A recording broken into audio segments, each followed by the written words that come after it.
부처님은 거짓말쟁이. 4살 동자승의 외침에 대한민국 최고의 사찰이 발칵 뒤집혔습니다. 이 작은 아이가 60년 노승에게 진정한 깨달음을 가르쳐준 기적 같은 이야기입니다. 본격적인 영상 시청 전 구독과 좋아요는 영상 제작에 큰 힘이 됩니다. 고요했다. 모든 것이 숨을 죽인 듯한 여름의 오후였다. 대웅전 처마 끝에 매달린 풍경조차 미동 없이 침묵을 지켰고 뜨겁게 달아오른 기왓장 위로 아지랑이만이 나른하게 피어올랐다. 수백 년 묵은 은행나무의 거대한 그늘 아래 승복을 입은 노승들이 좌선에 든 듯 미동도 하지 않았다. 멀리서 들려오는 매미 소리마저 이 영원할 것 같은 정적의 일부처럼 느껴졌다. 그 순간 세상의 모든 고요를 칼로 베어내듯 날카로운 외침이 산사마당을 가로질렀다. 부처님은 거짓말쟁이. 목소리는 가늘고 앳됐지만 그 안에 담긴 분노와 확신은 쇠를 뚫을 듯 단단했다. 소리의 진원지는 법당 앞을 지키고 선 거대한 석불의 무릎 위였다.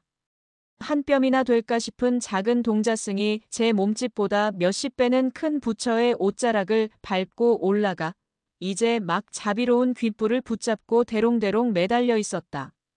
4살배기 동자승, 해담이었다. 해담은 붉게 상기된 얼굴로 텅 빈 하늘을 향해 다시 한번 소리쳤다. 다 틀렸어요. 부처님 말은 전부 다 거짓말이에요. 대웅전 뒤편 오래된 쌀이비로 마당에 낙엽을 쓸던 주지 스님, 법전의 어깨가 화들짝 떨렸다. 60평생을 부처님 그림자 아래서 살아온 그의 귀에 저 말은 천둥소리보다 더 위협적으로 파고들었다. 성성한 백발 눈썹이 꿈틀거렸고 깊은 골이 팬 눈이 동그래졌다. 저 요망한 녀석. 법전은 들고 있던 빗자루를 마당 한 구석에 내팽개쳤다. 성큼성큼 마당을 가로지르는 그의 걸음걸이에는 평소의 온화함 대신 성난하게 위엄이 서려 있었다. 바람에 펄럭이는 회색 가사자락이 그의 노여움을 대변하는 듯했다. 석불 앞에 다다른 그는 헛기침으로 목을 가다듬고 산 전체를 울릴 듯한 위엄 있는 목소리를 짜냈다. 해담아, 어서 내려오지 못할까? 어디 신성한 부처님 몸에 올라가 그런 망발을 하느냐? 하지만 해담은 눈 하나 깜짝하지 않았다. 오히려 부처의 귓불을 잡은 작은 손에 힘을 주며 더 높은 곳을 보려는 듯 몸을 비틀었다. 그 작은 몸 어디에 저런 고집이 숨어 있는지 법전은 혀를 찰 노릇이었다. 싫어요. 내려가면 스님이 또 어려운 말만 하고 혼내실 거잖아요. 해담의 목소리가 칭얼거림과 분노 사이를 오갔다. 그리고 제 말이 맞아요. 부처님은 거짓말쟁이라고요. 법전은 기가 막혀 뒷목을 잡았다. 절에 들어온 지 이제 겨우 1년. 옹알이보다 연부를 먼저 배운 아이가 할 소리인가. 사찰의 그 누구도 심지어 불심이 가장 옅은 공양주 보살조차 부처를 향해 저런 험한 말을 내뱉지 않았다. 하물며 저토록 천진한 얼굴로 저토록 사무친 확신에 차서 외치다니. 이놈! 부처님께서 무엇을 그리 잘못하셨다고 그런 무엄한 소리를 하는 것이냐? 부처님은 모든 중생을 구원하시는 자비로운 분이시다. 아니에요. 해담이 빽소리를 질렀다. 작은 발이 허공에서 버둥거렸다. 어제 마당에서 사마귀가 죽었어요. 제가 살려달라고 제발 살려달라고 부처님한테 계속 기도했는데 결국 죽어버렸다고요. 부처님이 모든 생명을 아낀다고 하셨잖아요. 그런데 사마귀는 왜 죽었어요? 부처님이 힘이 없거나 아니면 그냥 우리한테 거짓말을 한 거예요. 아이의 논리는 단순하고도 명쾌했다. 그 순수한 논리의 칼날 앞에서 법전은 순간 말문이 막혔다. 경전에 나오는 깊고 어려운 문장들, 연기와 윤회, 생멸의 이치가 머릿속을 스쳐 지나갔지만 4살 아이에게 그것을 설명할 수는 없는 노릇이었다. 어른의 언어로 포장된 진리는 아이의 슬픔 앞에 무력했다. 해담아, 그것은 자연의 섭리라는 것이니라. 모든 생명은 태어나고 또 언젠가는 죽는 법이다. 그 사마귀는 그저 제 수명을 다한 것이지 부처님께서 구해주지 않으신 것이 아니야. 그럼 스님도 죽어요? 아이의 질문이 비수처럼 날아와 박혔다. 나도 언젠가는 죽겠지. 그럼 부처님은 스님도 안 구해주시겠네요. 법전의 이마에 땀이 송골송골 맺혔다. 아이의 질문은 칼날처럼 날카로워 그의 평생 쌓아온 지식과 믿음의 허점을 정확히 찔러왔다. 어른들의 세계에서는 당연하게 받아들여지는 죽음과 섭리라는 개념이 아이의 순수한 눈에는 그저 무능과 거짓으로 비칠 뿐이었다. 일단 내려와서 이야기하거라. 그러다 떨어지면 큰일 난다. 싫어요. 제 말이 맞다고 할 때까지 절대로 안 내려갈 거예요. 스님은 맨날 어려운 말만 하고 제 질문에는 대답도 안 해줘요. 부처님이 진짜 대단한 분이면 죽은 사마귀를 다시 살려내야죠. 그것도 못하면서 어떻게 세상을 구해요? 해담의 목소리는 점점 더 커졌고 그 소리를 들은 다른 스님들과 공양주 보살까지 마당으로 하나둘 모여들기 시작했다. 사람들은 거대한 부처의 귀에 매달린 작은 동자승과 그 아래에서 쩔쩔매는 노스님을 보며 수군거렸다. 법전의 얼굴이 붉게 달아올랐다. 이대로 사찰의 위엄이 그가 평생을 바쳐 지켜온 믿음의 세계가 4살배기 동자승의 떼쓰기 앞에서 무너질 판이었다. 그는 잠시 눈을 감고 숨을 골랐다. 화를 내서도 힘으로 끌어내려서도 안 된다. 저 아이는 지금 온몸으로 온 영혼으로 세상의 이치에 대해 질문을 던지고 있는 것이다.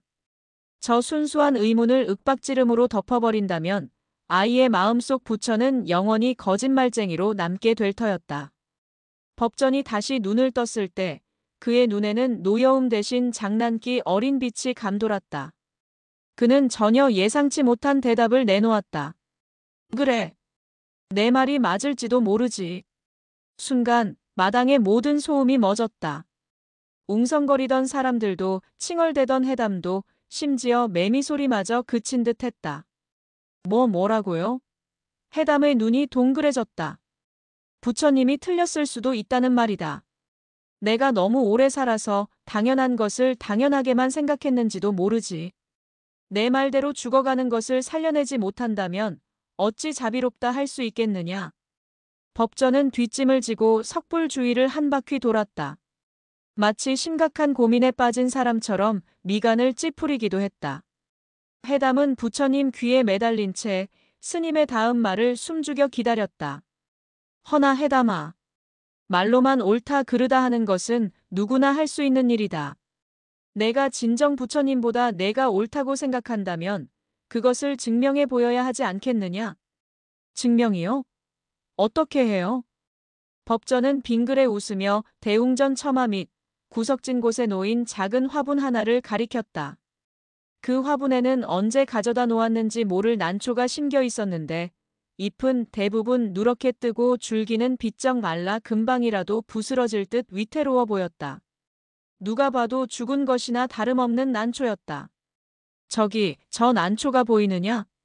네, 다 죽어가요. 그래. 저 난초는 오랫동안 아무도 돌보지 않아 곧 죽을 것이다. 부처님의 자비도 저기까지는 미치지 못한 모양이야. 그러니 내가 한번 살려보거라. 해담의 얼굴에 당혹감이 스쳤다. 제가요? 저는 꽃을 살릴 줄 몰라요. 괜찮다. 내가 부처님보다 옳다 하였으니 너의 자비와 지혜로 저 난초를 살려내면 되지 않겠느냐. 내가 만약 저 죽어가는 난초에 다시 파란 싹을 틔우고 아름다운 꽃을 피워낸다면 내가 너의 말을 인정하고 이 마당에 모인 모든 이들 앞에서 부처님이 틀렸다고 외치겠다. 그리고 너를 나의 스승으로 모실 것이다. 법전의 목소리에는 힘이 실려 있었다. 그것은 단순한 제안이 아닌 아이의 오만함에 던지는 어른의 깊은 화두였다. 사람들의 시선이 일제히 해담에게로 향했다. 이제 공은 4살 동자승에게 넘어갔다. 부처의 귀에 매달려 세상을 호령하던 기세는 온데간데 없이 해담은 조그마한 입술을 달싹였다. 만약 제가 못 살리면요? 그때는 내가 부처님 앞에 엎드려 108배를 하며 그릇된 생각을 고해성사하고 다시는 부처님을 의심하지 않겠다고 약속하는 것이다. 어떠냐 해볼 테냐? 도전이었다. 4살 아이가 감당하기에는 너무나도 거대한 삶과 죽음의 이치를 건 도전. 해담은 한참 동안 말없이 마른 난초와 법전 스님을 번갈아 쳐다보았다. 이내 아이는 무언가 결심한 듯 부처의 귓불을 잡았던 손을 놓고 조심스럽게 미끄러져 내려왔다. 땅에 발이 닿자마자 해담은 흙먼지를 툭툭 털고 법전의 앞으로 다가와 섰다. 그리고는 제 작은 가슴을 주먹으로 통 치며 외쳤다. 좋아요. 제가 꼭 살려낼 거예요. 부처님보다 제가 더 자비롭다는 걸 똑똑히 보여줄게요. 그날 이후 산사의 아침은 작은 동자승 해담의 부산스러움으로 시작되었다. 작은 아이와 죽은 난초의 기약 없는 싸움. 그 기묘한 대결의 서막이 고요한 산사에서 막 오르고 있었다. 해담의 하루는 난초 화분 앞에서 시작해 난초 화분 앞에서 끝났다. 아이는 고사리 같은 손으로 화분 주변의 흙을 매만지고 혹시나 목이 마를까 싶어 제 물그릇에 물을 아껴가며 연신 부어주었다. 새벽 예불이 끝나자마자 작은 조약돌을 주워다 죽은 듯한 난초 화분 주변을 예쁘게 꾸미고 보드라운 이끼를 뜯어다 메마른 흙 위를 덮어주었다. 햇볕이 너무 뜨거운 날에는 제 머리보다 큰 나뭇잎을 주워와 그늘을 만들어 주었고 밤이 되어 찬 이슬이 내릴까 걱정되어 제 작은 누비조끼를 벗어 덮어주기도 했다. 그 정성만큼은 득도를 앞둔 노승의 수행 못지않았다. 하지만 아이의 순수한 열정만으로 생명을 되돌리기엔 역부족이었다. 해담의 극진한 보살핌에도 불구하고 난초는 조금도 나아질 기미를 보이지 않았다. 오히려 잎사귀는 더욱 바싹 말라갔고 이제는 만지기만 해도 바스러질 것 같았다.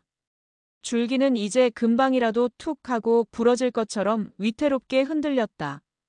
아이가 주는 물은 흙 속으로 스며들지 못하고 화분 받침으로 전부 흘러내려 버렸다.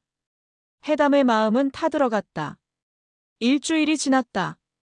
해담의 얼굴에서는 처음에 자신감과 의욕이 사라지고 그 자리에 조바심과 실망감이 깃들기 시작했다.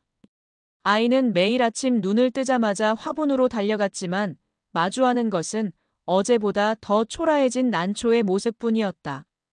왜 안 살아나는 거야? 물도 주고 노래도 불러주고 따뜻하게도 해줬는데 왜? 결국 해담의 참을성은 바닥을 드러냈다. 아이는 작은 발로 화분을 툭 걷어찼다. 텅 하는 둔탁한 소리와 함께 화분이 살짝 비틀렸다. 그 순간 아이의 눈에 눈물이 그렁그렁 맺혔다. 화분을 걷어찬 발이 아파서가 아니었다.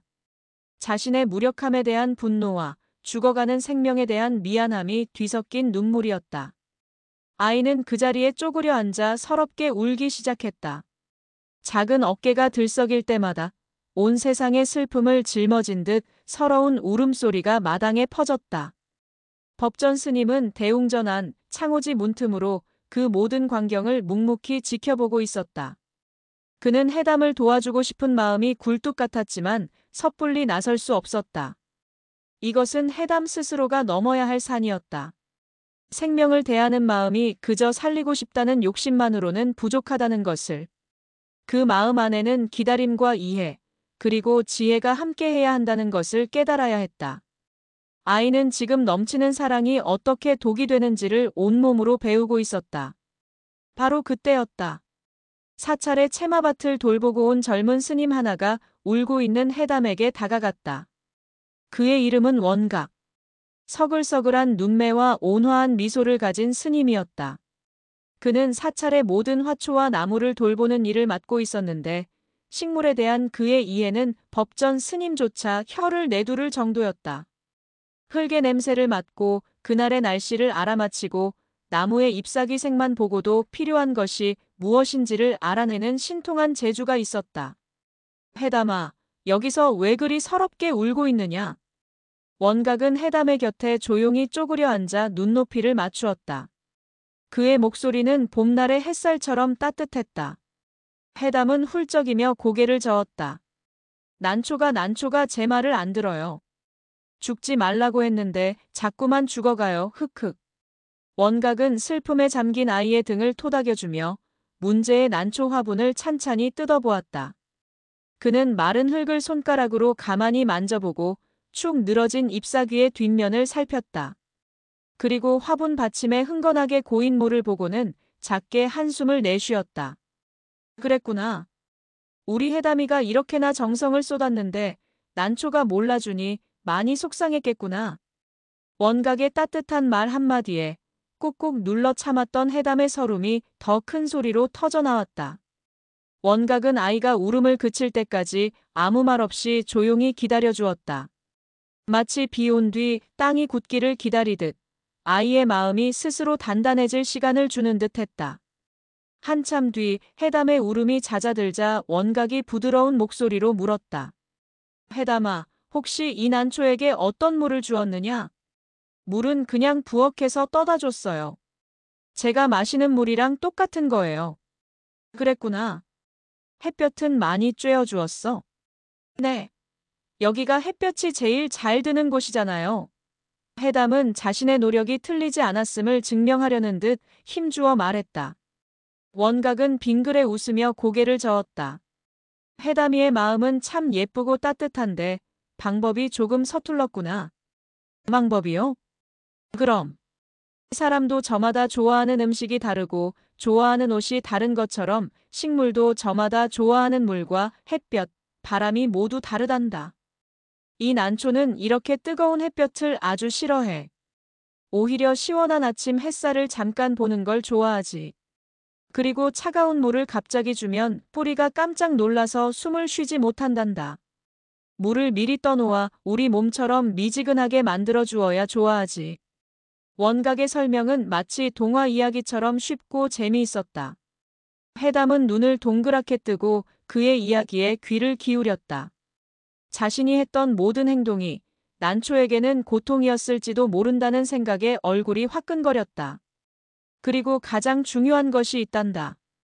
원각은 화분 받침에 고여있는 물을 가리켰다. 사랑을 너무 많이 주었구나. 사랑을 많이 주는 게 나쁜 거예요?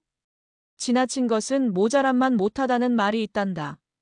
물을 너무 자주 주면 뿌리가 숨을 쉴 수가 없어서 썩어버리고 말아. 흙이 보송보송하게 마를 때까지 기다렸다가 한 번에 흠뻑 주는 것이 좋아. 이 친구가 목마르다고 소리칠 때까지 기다려주는 것. 그것이 이 난초를 진정으로 아끼는 방법이란다. 원각은 기다림이라는 단어에 힘을 주어 말했다. 해담은 그제야 깨달았다. 자신이 난초를 살리고 싶었던 마음이 너무 급한 나머지 난초의 입장은 조금도 생각하지 않았다는 것을. 그것은 자비가 아니라 조급한 욕심이었을지도 모른다. 살리고 싶다는 자신의 마음을 채우기 위한 이기심이었을지도 모른다. 그날부터 해담의 난초 돌보기는 완전히 달라졌다. 아이는 원각 스님의 가르침대로 화분을 대웅전 처마 밑 아침 햇살이 은은하게 비치는 곳으로 옮겼다. 물을 주기 전에는 반드시 흙을 손가락으로 찔러 보송보송한지 확인했고 물동이에 물을 미리 받아놓아 햇볕에 데우는 것도 잊지 않았다. 이제 아이는 난초에게 노래를 불러주거나 자신의 조끼를 덮어주는 대신 멀찍이 떨어져 앉아 조용히 난초를 바라보는 시간이 더 많아졌다. 바람이 어떻게 난초잎을 스치는지, 햇살이 어떻게 흙을 비추는지, 작은 벌레들이 어떻게 화분 주변을 기어 다니는지를 말없이 지켜보았다. 그것은 세상의 모든 관계가 서로 연결되어 있다는 것을 어렴풋이나마 몸으로 배우는 과정이었다. 아이의 부산스러움은 고요한 관조로 바뀌었고 조급함은 단단한 인내로 변해가고 있었다. 시간이 흘렀다. 또다시 일주일이 지났을 무렵 해담은 여느 때처럼 난초 화분 앞에 쪼그려 앉아 있었다. 여전히 난초는 죽은 듯 미동도 없었다. 하지만 이제 아이는 조급해하지 않았다. 그저 묵묵히 기다릴 뿐이었다. 바로 그 순간이었다. 해담의 눈에 무언가 아주 작은 것이 들어왔다. 너무나 작아서 하마터면 지나칠 뻔한 것이었다.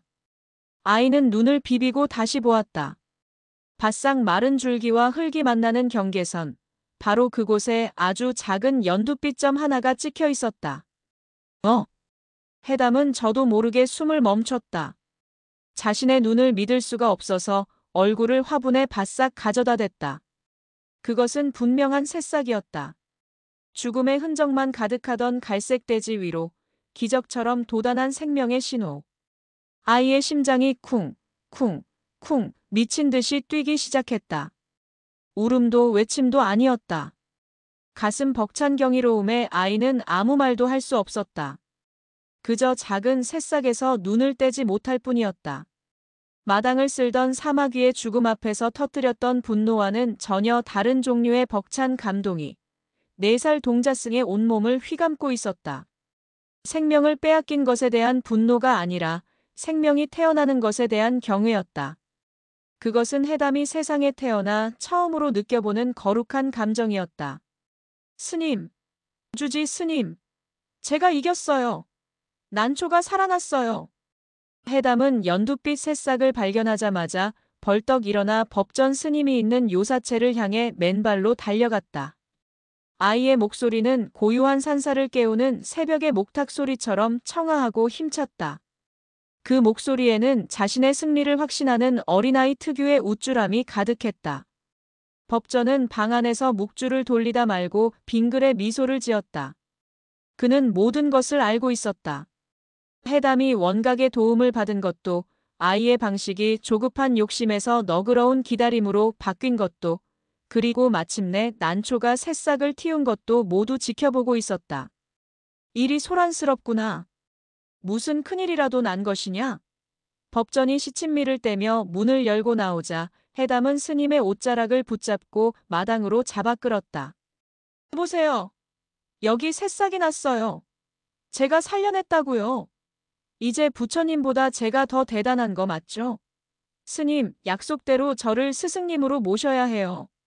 아이는 작은 가슴을 한껏 내밀고 자랑스럽게 외쳤다. 법전은 허리를 숙여 아이가 가리키는 작은 새싹을 한참 동안 들여다보았다. 너무나 작고 연약했지만 그 안에는 우주를 들어올릴 듯한 강인한 생명력이 응축되어 있었다. 오호, 과연 그렇구나. 참으로 대단한 일을 해냈구나, 해담아. 죽어가던 생명을 되살렸으니 이는 부처님의 공덕과도 비견될 만한 일이로다. 법전은 허리를 펴고 아이의 머리를 쓰다듬어 주었다. 예상 밖의 칭찬에 해담은 어깨를 으쓱하며 더욱 의기양양해졌다. 그럼 이제 스님이 약속을 지킬 차례예요. 어서 모든 사람들 앞에서 부처님이 틀렸다고 외치세요. 약속은 지켜야지. 허나 그 전에 나의 새로운 스승이 될 해담에게 몇 가지 묻고 싶은 것이 있구나. 법전은 장난기 어린 눈으로 아이를 내려다보았다. 물어보세요. 전 이제 모든 걸 다 알아요. 그래, 아주 훌륭하구나. 그럼 묻겠다. 이 고귀한 생명을 살려낸 것은 오롯이 너의 힘이었느냐? 해담은 한치의 망설임도 없이 대답했다. 당연하죠. 제가 매일매일 돌봐줬잖아요. 그렇구나, 참으로 기특하다. 그런데 해담아, 법전은 하늘을 가리켰다. 저 난초의 잎이 푸르게 자라도록 따스한 볕을 내려준 것은 누구였지? 그건 햇님인데요. 그렇지. 그럼 저 난초의 뿌리가 마르지 않도록 시원한 물을 만들어준 것은 누구였느냐? 그것도 하늘에서 비가 내리거나 샘에서 솟아나는 거잖아요. 맞다. 그럼 저 잎사귀가 숨을 쉴 수 있도록 상쾌한 바람을 불어준 것은 또 누구였을까? 해담은 선뜻 대답하지 못했다. 당연히 자신 혼자 해냈다고 생각했던 일에 햇님과 하늘과 바람이라는 거대한 존재들이 끼어들자 머릿속이 복잡해졌다. 그리고 이 난초가 무엇을 좋아하고 무엇을 싫어하는지 그 지혜를 너에게 알려준 것은 누구였지? 법전의 마지막 질문에 해담의 얼굴이 빨개졌다. 아이의 머릿속에 원각 스님의 온화한 미소가 떠올랐다. 그건 원각 스님이요. 바로 그거다. 법전은 해담의 앞에 쪼그려 앉아 아이와 눈을 맞췄다. 해담아, 내가 이 난초를 살린 것은 분명하다. 너의 정성과 노력이 없었다면 저 새싹은 결코 돋아나지 못했을 것이다. 하지만 그것이 너 혼자만의 힘으로 이룬 일일까? 햇님이 없었다면, 물이 없었다면, 바람이 없었다면, 그리고 원각 스님의 가르침이 없었다면 너의 노력은 어떤 결과를 낳았을까? 법전의 목소리는 부드러웠지만 그 안에 담긴 이치는 단단했다. 우리가 사는 이 세상은 이 난초와 같단다. 나 혼자서는 결코 살아갈 수 없어. 햇님과 물과 바람과 땅, 그리고 내 주변의 모든 사람들이 서로 돕고 기대어야만 비로소 나라는 하나의 생명이 존재할 수 있는 것이다. 이것을 불교에서는 연기라고 부른단다. 모든 것은 연결되어 있다는 뜻이지. 법전은 아이의 작은 손을 자신의 투박한 손으로 감쌌다. 내가 죽은 사마귀를 위해 기도했던 그 마음은 참으로 아름다운 것이었다. 하지만 그 사마귀 또한 마찬가지란다. 그 사마귀는 풀과 이슬과 공기와 다른 벌레들이 있었기에 살아갈 수 있었고, 또 그 모든 것들과의 인연이 다했을 때 자연으로 돌아간 것이지, 부처님의 자비가 부족해서가 아니란다. 부처님의 자비는 어느 하나를 억지로 살리고 죽이는 것이 아니라, 이 세상 모든 것들이 서로 연결되어 조화롭게 살아가는 이 거대한 법칙, 그 자체를 말하는 것이기 때문이야. 해담은 아무 말도 할 수 없었다. 연기라는 어려운 말의 뜻을 전부 이해할 수는 없었지만 난초를 살린 것이 자신 혼자만의 힘이 아니라는 것은 분명히 알 수 있었다. 자신의 작은 어깨 위에 바람과 구름과 원각 스님의 얼굴이 차례로 겹쳐지는 듯한 기분이었다. 처음으로 아이는 자신이 이 세상에 홀로 뚝 떨어진 존재가 아니라 무언가 거대한 흐름 속에 함께하고 있다는 신비로운 느낌을 받았다. 자신이 이겼다고 생각했던 내기는 사실 이기고 지는 싸움이 아니었다. 그것은 세상의 이치를 배우는 과정이었고 법전 스님이 아이에게 던진 거대한 화두였다. 해담은 고개를 푹 숙였다. 제가 잘못 생각했어요, 스님. 아니다. 너는 틀리지 않았다. 법전은 아이를 가만히 안아주었다. 너는 온몸으로 질문을 던졌고 또 온 마음으로 그 답을 찾아냈지. 내 덕분에 나 또한 잊고 있던 것을 다시 한번 깨닫게 되었으니 오히려 내가 너에게 고맙구나. 그때였다. 두 사람이 따뜻한 침묵 속에서 서로를 안고 있을 때 사찰 입구 쪽에서 낯선 인기척이 느껴졌다. 화려하지만 어딘지 모르게 지쳐 보이는 옷차림의 젊은 여인이었다. 그녀는 대웅전 앞까지 걸어왔지만 기도를 올리지는 않고 그저 멍하니 먼 산만 바라보고 있었다. 그녀의 하얀 뺨 위로는 미처 닦아내지 못한 눈물 자국이 선명했다. 사찰을 찾는 많은 이들이 그렇듯 그녀 또한 마음에 무거운 짐을 지고 이곳을 찾아온 듯했다. 그 여인의 존재감은 마치 먹구름처럼 방금 전까지 해담과 법전이 나누던 따스한 깨달음의 공기를 차갑게 식혔다. 여인의 이름은 수연이었다. 한때 그녀의 삶은 이름처럼 수려하게 피어난 연꽃과 같았다. 사랑하는 남편, 그리고 눈에 넣어도 아프지 않을 어린 딸. 그녀의 세상은 완벽했다.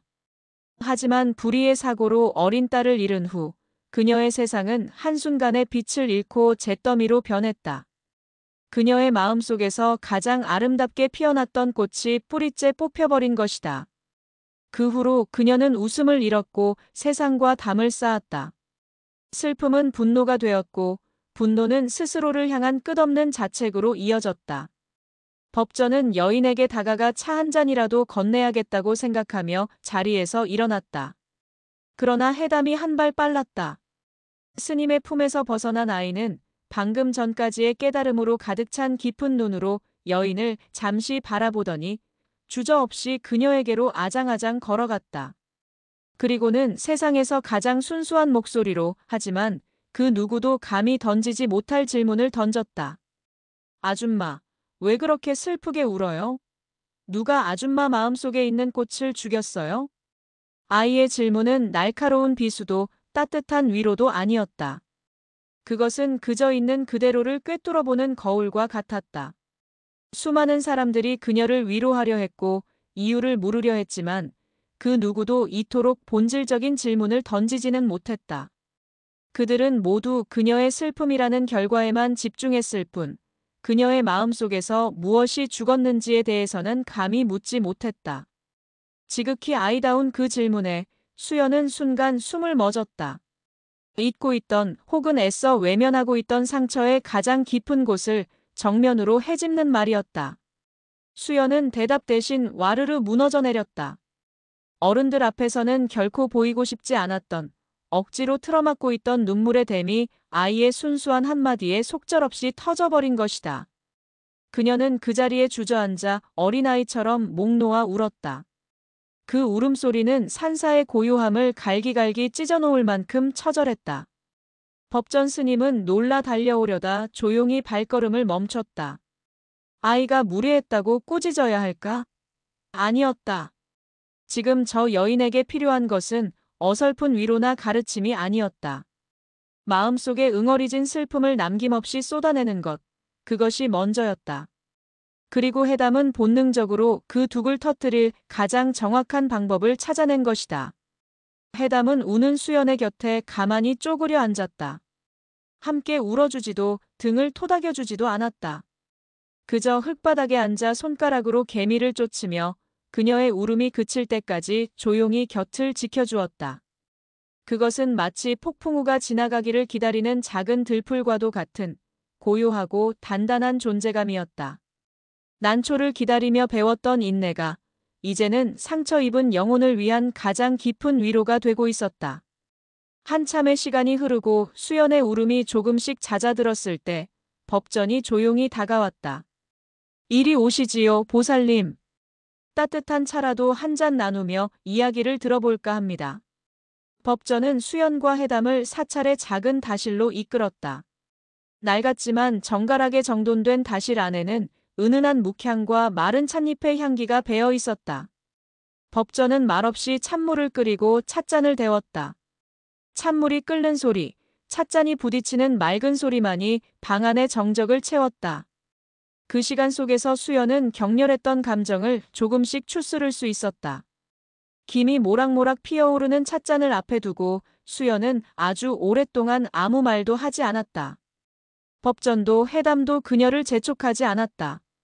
마침내 수연이 떨리는 목소리로 입을 열었다. 제 마음속 꽃은 제 딸 아이였습니다. 제 세상의 전부였지요. 그녀는 덤덤하게 하지만 한자 한자 아픔을 눌러 담아 자신의 이야기를 풀어놓았다. 아이의 웃음소리가 어떻게 세상을 채웠는지, 아이의 작은 손이 얼마나 따뜻했는지, 그리고 그 모든 것이 사라진 세상이 얼마나 차갑고 텅 비어버렸는지를 이야기했다. 그녀의 이야기는 슬픔을 넘어선 깊은 허무와 절망에 대한 기록이었다. 모두가 제게 시간이 약이라고 말합니다. 잊으라고 합니다. 하지만 어떻게 잊을 수 있나요? 그 아이를 잊는 것은 제 삶의 가장 찬란했던 부분을 도려내는 것과 같은데 저는 이제 어떻게 살아야 할지 모르겠습니다. 스님. 법전은 그저 묵묵히 그녀의 이야기를 들어주었다. 찻잔에 찬물을 채워주는 것 외에는 아무런 말도 하지 않았다. 어른들의 무거운 대화에 지루해진 해담은 어느새 다실 구석에 놓인 난초 화분 앞으로 가 있었다. 새싹이 돋아난 바로 그 난초였다. 이것 봐요. 아이가 불쑥 대화에 끼어들었다. 아이는 난초 화분을 조심스럽게 들어 수연의 앞에 놓았다. 이 꽃도 죽었어요. 아주머니처럼 맨날 울었어요. 근데 내가 살렸어요. 아이의 자랑에 수연은 핏기 없는 미소를 지었다. 그래, 대단하구나. 하지만 아가, 그건 화초잖니. 사람은 한 번 죽으면 다시 살아날 수 없는 거란다. 알아요. 해담은 제법 어른스러운 표정으로 고개를 끄덕였다. 나도 사마귀가 죽어서 부처님한테 화냈어요. 다시 살려내라고. 근데 안 됐어요. 그래서 부처님이 거짓말쟁인 줄 알았어요. 아이의 말에 수연의 눈이 조금 커졌다. 아이가 자신과 같은 아픔, 같은 분노를 겪었다는 사실에 기묘한 동질감을 느낀 것이다. 근데 주지 스님이 알려줬어요. 햇님이랑 바람이랑 원각 스님이랑 나랑 우리 모두가 힘을 합쳐서 이 친구를 도와준 거라고. 혼자서는 못 살린다고. 아이는 작은 손가락으로 연두빛 새싹을 조심스럽게 가리켰다. 그러니까 이 새싹은 나 혼자 살린 게 아니라 모두가 함께 살린 거예요. 아주머니 딸도 혼자서 죽은 게 아닐지도 몰라요. 햇님이랑 바람이랑 구름이 이제 그만 쉬라고 데려간 걸지도 몰라요. 아이의 논리는 엉뚱했지만 그 안에는 깊은 울림이 있었다. 수연은 늘 딸의 죽음을 자신의 탓, 혹은 세상의 부조리 탓으로만 돌렸다. 하지만 아이의 말은 그 죽음이 거대한 자연의 순리 속에 있는 것일지도 모른다는 전혀 다른 관점을 제시했다. 그것은 위로가 아니었지만 그녀의 꽉 막힌 가슴에 아주 작은 숨구멍을 틔워주는 듯했다. 수연은 눈물 어린 눈으로 자신의 눈앞에 놓인 작은 새싹을 가만히 들여다보았다. 죽음의 문턱에서 기적처럼 피어난 생명. 그 연약하지만 강인한 모습에서 그녀는 까맣게 잊고 있던 희망의 편린을 보았다. 그녀는 떨리는 손을 뻗어 아이의 머리를 쓰다듬었다. 고맙구나, 아가. 그녀의 목소리는 여전히 슬픔에 젖어 있었지만 더 이상 날카로운 절망의 가시는 박혀 있지 않았다.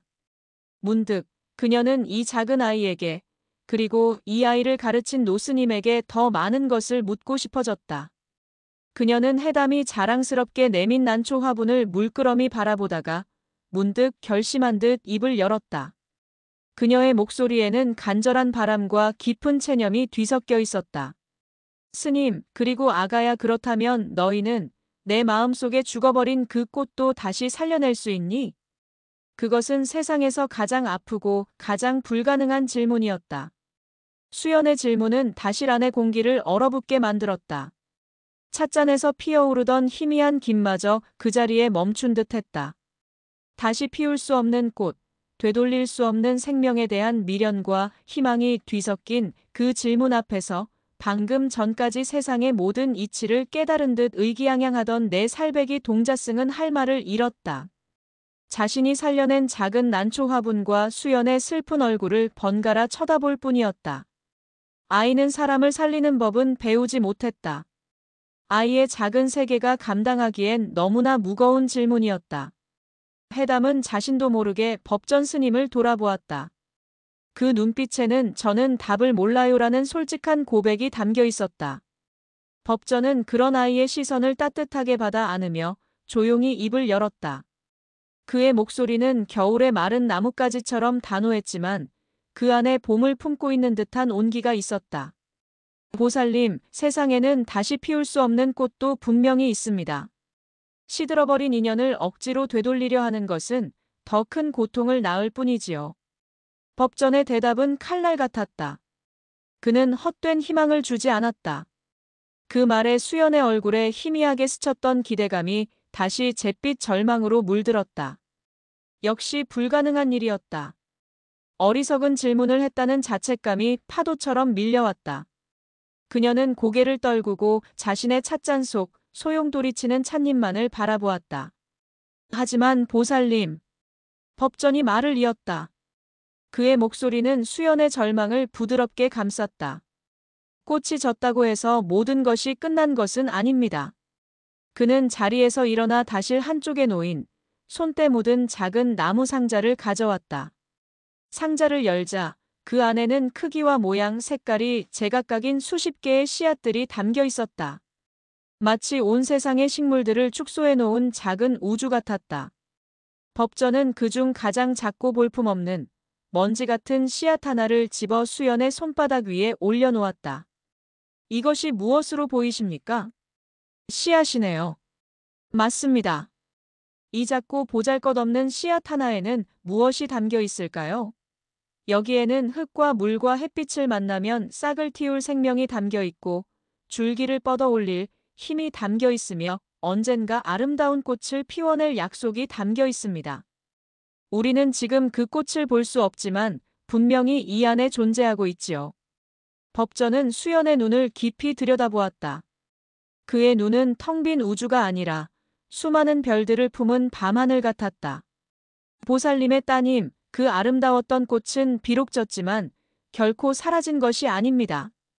그 아이와 함께했던 모든 소중한 기억들, 그 아이에게 주었던 사랑, 그리고 그 아이에게서 받았던 기쁨, 그 모든 것들이 이제 보이지 않는 씨앗이 되어 보살님의 마음밭에 고스란히 남아 있습니다. 수연은 자신의 손바닥 위에 놓인 작은 씨앗을 내려다보았다. 법전의 말은 뜬구름 잡는 소리처럼 들렸지만 이상하게도 가슴 한구석을 파고들었다. 꽁꽁 얼어붙었던 마음에 작은 바늘구멍이 뚫리는 듯한 느낌이었다. 제 마음은 이미 폐허가 된 밭과 같습니다, 스님. 아무것도 자라날 수 없을 겁니다. 그렇지 않습니다. 법전의 목소리는 단호했다. 지금 보살님께서 느끼는 깊은 슬픔과 고통은 그 씨앗들이 뿌리내리기 위해 필요한 겨울과도 같은 것입니다.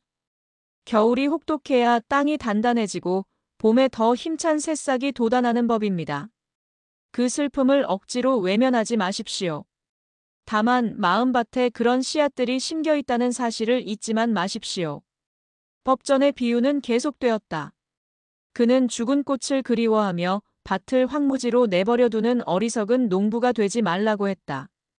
대신 그 씨앗들이 언젠가 싹을 틔울 수 있도록 마음밭을 조금씩 일구어야 한다고 했다. 새롭게 피어날 꽃들은 예전의 그 꽃과는 분명 다른 모습일 것이다. 하지만 그 새로운 꽃들은 죽은 꽃이 남긴 사랑과 기억이라는 자양분을 먹고 자라났기에 더욱 깊고 그윽한 향기를 품게 될 것이라고. 그것이 바로 생명의 이어짐, 불교에서 말하는 윤회의 또 다른 모습이라고 했다. 어른들의 어려운 이야기가 오가는 동안 가만히 있던 해담이 갑자기 벌떡 일어나 밖으로 뛰쳐나갔다. 잠시 후 아이는 무언가를 조심스럽게 두 손에 받쳐들고 다실로 들어왔다. 그것은 하얀 솜털 가털이 동그랗게 부풀어 오른 민들레 홀씨였다. 아이는 수연의 앞에 서서 민들레 홀씨를 후마이너스하고 불었다. 순간 수십 개의 하얀 가털이 씨앗을 품에 안고 창문으로 들어온 햇살을 받아 반짝이며 공중으로 날아올랐다. 그것은 마치 작은 생명들의 환상적인 군무와도 같았다. 다실 안에 무거운 공기가 흩날리는 홀씨들의 날갯짓에 가볍게 부서졌다. 꽃은 없어졌어요. 아이는 홀씨가 모두 날아가 버리고 앙상하게 가지만 남은 민들레 줄기를 가리키며 말했다. 하지만 이제 꽃이 100개나 생겼어요. 저기 봐요. 날아가서 다른 땅에 집을 만들 거예요. 그럼 또 새로운 꽃이 피겠죠? 아이의 행동은 법전의 긴 설법을 한순간에 보여주는 가장 완벽한 시각 자료였다. 하나의 죽음이 어떻게 수많은 새로운 시작으로 이어지는지 그 경이로운 생명의 순환을 눈앞에서 펼쳐 보인 것이다. 수연은 넋을 잃고 흩날리는 민들레 씨앗들을 바라보았다. 그녀의 메마른 눈가에 다시금 뜨거운 눈물이 차올랐다. 하지만 이번 눈물은 절망의 눈물이 아니었다. 그것은 아주 오랜만에 느껴보는 슬픔과 아름다움이 뒤섞인 경의의 눈물이었다. 그날 오후 수연은 절을 떠나지 않았다. 법전은 그런 그녀에게 아무것도 묻지 않고 비어있는 작은 객실 하나를 내주었다. 그녀는 그곳에서 며칠을 머물기로 했다. 무언가 대단한 깨달음을 얻기 위해서가 아니었다. 그저 자신의 마음 밭에 심겨 있다는 그 보이지 않는 씨앗의 존재를 조금 더 가만히 느껴보고 싶었기 때문이었다. 바람에 흩날리던 민들레 씨앗처럼 그녀의 마음에도 아주 작은 희망의 씨앗 하나가 날아와 앉은 듯했다. 절에서의 첫 아침, 수연은 낯선 고요함 속에서 눈을 떴다. 도시의 소음 대신 들려오는 것은 멀리서 들려오는 스님들의 구성진 독경 소리와 새벽 숲의 새소리뿐이었다. 평생을 뒤척이다 잠들고 무거운 몸으로 아침을 맞이했었다. 하지만 이날 아침, 비록 잠은 설쳤지만 이상하게도 몸은 가벼웠다. 어색한 걸음으로 방을 나선 그녀를 맞이한 것은 법전 스님이었다.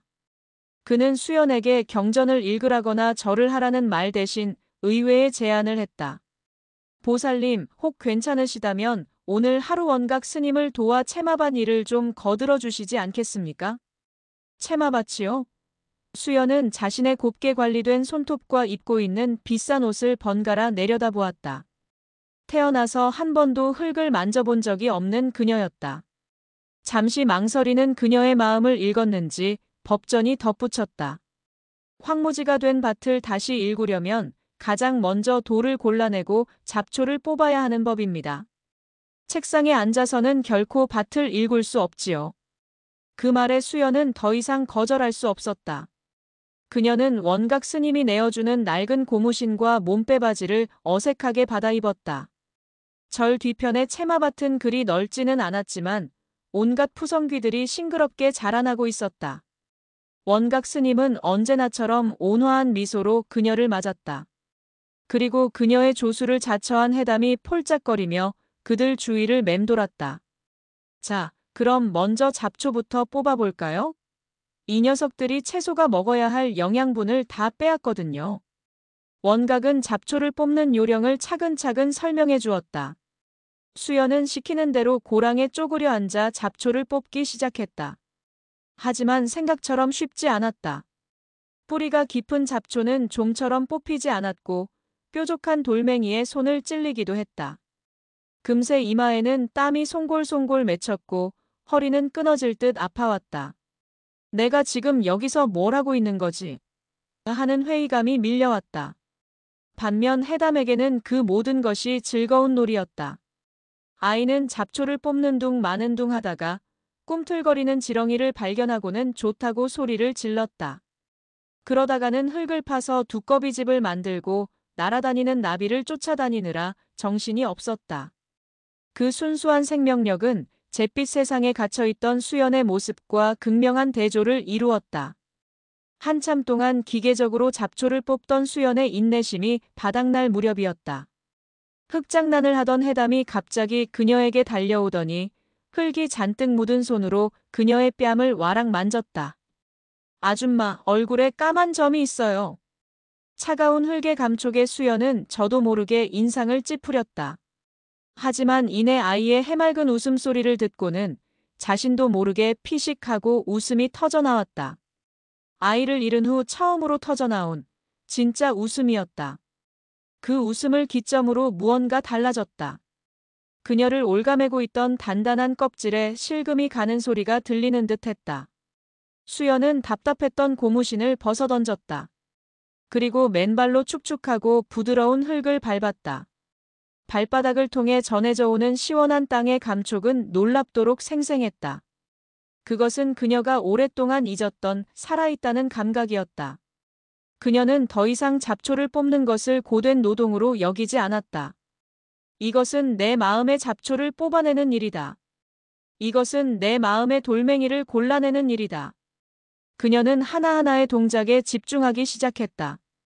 흙의 냄새, 바람의 감촉, 따스한 햇살, 자신의 거친 숨소리 온몸의 감각이 깨어나는 것을 느꼈다.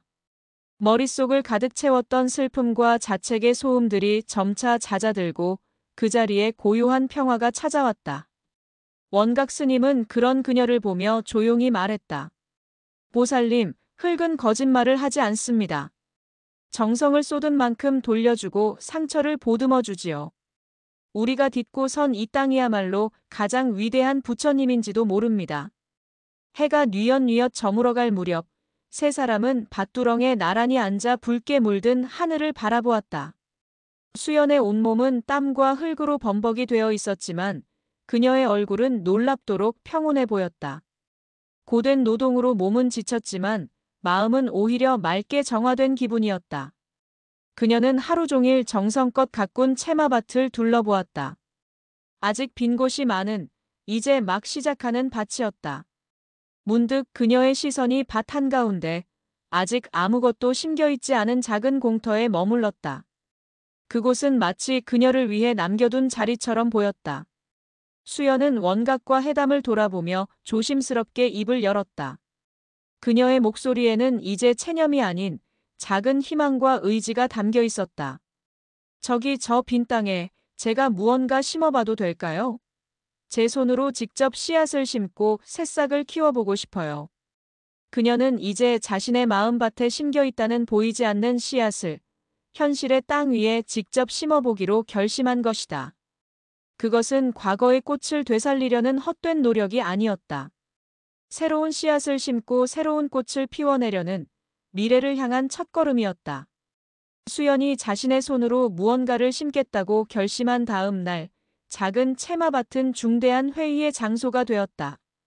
회의의 참석자는 흙냄새가 몸에 밴 밭의 주인 원각 스님, 세상의 모든 이치를 꿰뚫어보는 듯한 눈빛의 법전 스님, 그리고 온몸으로 호기심을 발산하는 4살배기 동자승 해담, 마지막으로 이 모든 일의 발단이 된 초심자 농부 수연이었다. 안건은 단 하나 수연의 밭에 무엇을 심을 것인가였다. 일단은 보살님께서 처음이시니 비교적 키우기 쉬운 것부터 시작하는 게 좋겠습니다. 상추나 열무 같은 잎채소는 어떻습니까? 금방 자라서 수확하는 기쁨도 빨리 느낄 수 있지요. 원각 스님이 현실적인 대안을 제시했다. 그의 말은 지극히 합리적이었다. 하지만 수연은 선뜻 대답하지 못했다. 그녀는 그저 빨리 자라고 쉽게 얻는 결과물을 원한 것이 아니었다. 이 행위 자체에 어떤 의미를 부여하고 싶었다. 나는 사탕나무를 심었으면 좋겠어요. 회의의 정적을 깬 것은 해담이었다. 아이는 두 팔을 번쩍 들며 마치 대단한 발견이라도 한 것처럼 외쳤다. 나무에서 알사탕이랑 초코송이가 주렁주렁 열리는 거예요. 그럼 매일매일 따먹을 수 있잖아요. 아이의 엉뚱한 상상력에 원각은 소리내어 웃었고 법전은 못 말린다는 듯 고개를 저었다. 수연도 옅은 미소를 지었다. 아이의 순수함은 언제나 무겁게 가라앉은 현실의 공기를 가볍게 흔들어 주었다. 사탕나무는 아주 좋은 생각이지만 아마 이 땅에서는 잘 자라지 않을 게다. 여기 흙은 단 것보다는 짭짤하고 쌉쌀한 것을 더 좋아하거든. 법전이 재치 있게 아이를 달랬다. 그러자 해담은 잠시 고민하더니 두 번째 제안을 내놓았다. 그럼 소시지 꽃은요? 꽃잎이 다 소시지인 거예요. 빨간 소시지, 노란 소시지. 그 누구도 아이의 상상력을 이길 수는 없을 것 같았다. 법전은 더 이상 해담의 제안에 응수하는 것을 포기하고 대신 수연에게로 시선을 돌렸다. 보살님, 마음속의 밭에는 지금 무엇이 가장 필요하십니까? 법전의 질문은 씨앗의 종류가 아닌 마음의 필요에 대해 묻고 있었다. 어떤 날은 따스한 햇볕이 필요하고 어떤 날은 시원한 비가 필요한 법이지요.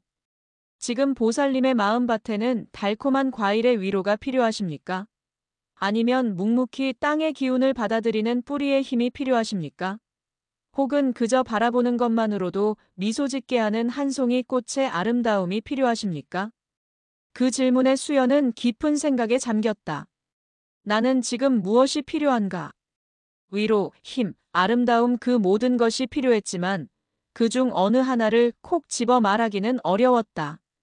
그녀는 대답 대신 자리에서 일어나 천천히 절경내를 걷기 시작했다. 마치 자신의 마음속을 거닐며 답을 찾으려는 듯이. 그녀의 눈에 대웅전 앞을 묵묵히 지키고 선 수백 년 된 소나무가 들어왔다. 거친 비바람과 모진 눈보라를 견뎌낸 흔적이 구불구불한 줄기에 역력했지만 그 푸르름은 조금도 쓰러지지 않았다.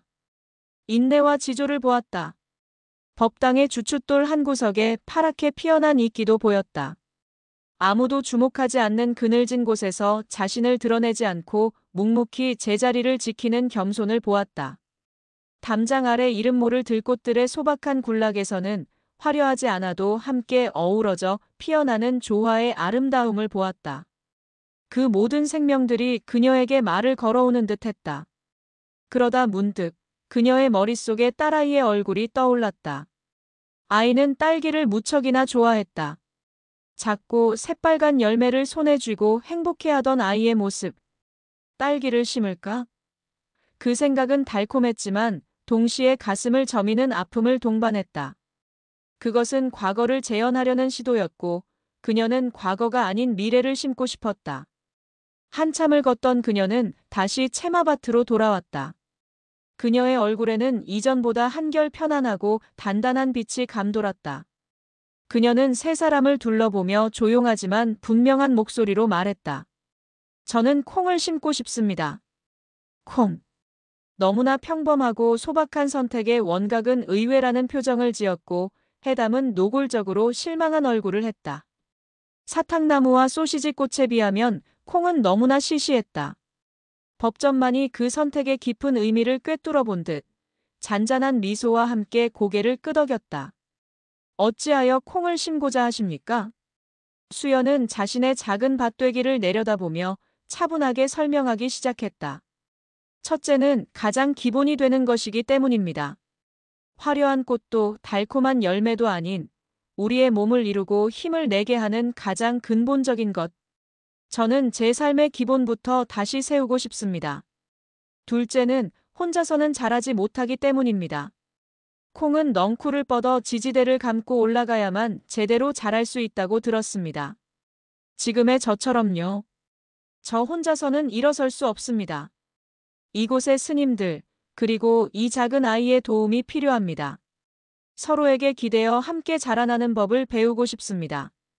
그리고 마지막 이유는 가장 중요한 열매가 한동안 보이지 않기 때문입니다. 콩은 꼬투리 속에서 아무도 모르게 조용히 자라나고 여물어가지 않습니까? 지금 제가 해야 할 일이 바로 그런 것이라고 생각합니다. 겉으로 드러나는 변화를 조급하게 좇는 것이 아니라 제 내면에서 아무도 보지 못하더라도 조용히 그리고 단단하게 무언가를 채워나가는 일. 그 시간이 제게는 꼭 필요합니다. 그녀의 설명이 끝나자 채마밭에는 잠시 고요한 침묵이 흘렀다.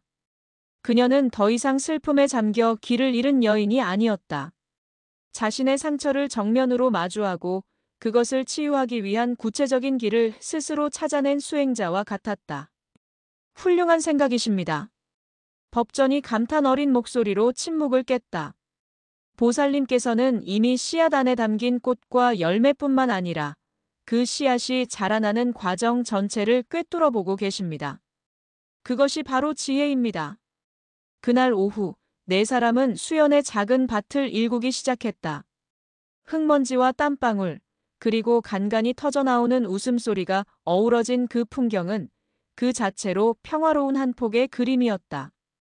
과거의 상처를 묻고 새로운 희망의 씨앗을 심기 위한 가장 성스러운 의식이 고요하게 치러지고 있었다. 며칠 뒤, 원각 스님은 가장 실하고 좋은 콩 종자를 구해왔다. 수연은 자신의 작은 밭 앞에 경건한 마음으로 섰다. 그녀는 호미로 흙을 파고 하나한 알 정성스럽게 콩을 심었다. 그것은 단순히 씨앗을 심는 행위가 아니었다. 자신의 부서진 마음 조각들을 긁어 모아 희망이라는 이름으로 다시 땅에 묻는 의식과도 같았다. 해담은 옆에서 그 모습을 흉내내며 서툰 솜씨로 흙을 팠다. 그러다 콩 하나를 거꾸로 심어놓고는 얘는 물구나무 서는 걸 좋아할 거예요. 라고 외쳐 원각 스님의 부드러운 핀잔을 듣기도 했다. 첫 번째 가르침은 기다림이었다. 씨앗을 심은 후 밭에는 아무런 변화도 일어나지 않았다. 수연은 매일 아침 눈을 뜨자마자 밭으로 달려갔지만 마주하는 것은 그저 평평한 흙뿐이었다. 하루, 이틀, 사흘 시간이 흐를수록 마음속에서는 조바심이 고개를 들었다. 혹시 씨앗이 썩어버린 건 아닐까? 내가 무언가 잘못한 건 아닐까? 불안한 마음이 들 때마다 그녀는 밭 한가운데 말없이 서서 자신의 들끓는 마음을 가만히 들여다보았다. 눈에 보이지 않는다고 해서 아무 일도 일어나지 않는 것이 아니라는 것을, 지금 땅속 깊은 곳에서는 분명 경이로운 생명의 활동이 시작되고 있음을 믿고 기다려야 했다. 일주일이 지났을 무렵 마침내 기적처럼 첫 싹이 돋아났다. 2개의 떡잎을 동그랗게 펼쳐 보이며 흙을 뚫고 솟아난 연두빛 새싹. 수연은 그 작은 생명 앞에서 저도 모르게 탄성을 질렀다. 그 기쁨은 아이를 낳았을 때의 환희와는 또 다른 종류의 고요하고 벅찬 감동이었다. 하지만 두 번째 가르침은 곧이어 찾아왔다. 시련이었다. 새싹이 돋아나자 기다렸다는 듯이 온갖 벌레들이 꼬여들었다. 여린 잎을 갉아먹는 진딧물, 줄기를 갉아먹는 작은 벌레들. 어느 날은 밤새 내린 폭우에 연약한 새싹들이 흙탕물에 쓰러져 있기도 했다. 그리고 무엇보다 콩보다 더 빠르고 무섭게 자라나는 잡초들의 기세는 그녀를 지치게 만들었다. 수연은 매일같이 벌레를 잡아주고 쓰러진 싹을 일으켜 세우고 잡초를 뽑았다. 그 과정 속에서 그녀는 자신의 마음을 들여다보았다. 불쑥불쑥 기어나오는 벌레들은 자신의 마음을 갉아먹는 부정적인 생각들과 닮아 있었다. 예고 없이 쏟아지는 폭우는 감당할 수 없을 만큼 밀려오는 슬픔의 파도와 같았다.